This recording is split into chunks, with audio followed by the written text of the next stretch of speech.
آج تمہارے لیے داؤد کے شہر میں ایک منجی پیدا ہوا ہے. داؤد کا شہر ہی کیوں؟ Why this was the place? یہ جگہ کیوں؟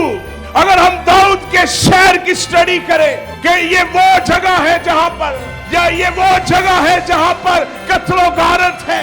اگر آپ یروشلم کی بات کریں، بیت لحم کی بات کریں، تاریخ اٹھا لیں، تاریخ اٹھا لیں، سب سے زیادہ جنگ یہاں پر ہوئی ہے. بلکہ جنگ ہوئی نہیں ہے، بلکہ ابھی بھی جنگ ہو رہی ہے اور جنگ ہوتی رہے گی. یہاں پر جو لوگ پیدا ہوتے ہیں ہمیشہ خوف کے اندر ہوتے ہیں، ہمیشہ ڈر کے اندر ہوتے ہیں. فرشتہ آ کر ان کو یہ پیغام دے رہا ہے کہ آج داؤد کے شہر میں تمہارے لیے اس شہر کو کیوں ہائی لائٹ کیا گیا ہے.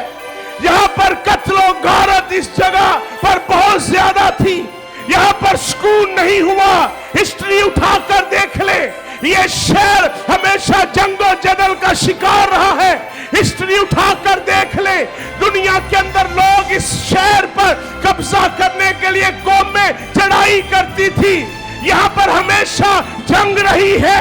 لیکن فرشتہ آ کر گڈریوں کو، فرشتہ آ کر ان لوگوں کو جو رد کیے ہوئے تھے، جن کو دنیا میں سے، شہر میں سے نکال دیا گیا تھا، فرشتہ آ کر ان کو یہ خبر دیتا ہے کہ آج تمہارے لیے جس جگہ پر خوف ہے، جس جگہ پر جنگ ہے، جس جگہ پر موت ہے، جس جگہ پر تاریکی ہے، جس جگہ پر جنگیں ہو رہی ہیں، آج دنیا کی تاریخ بدلنے والی ہے.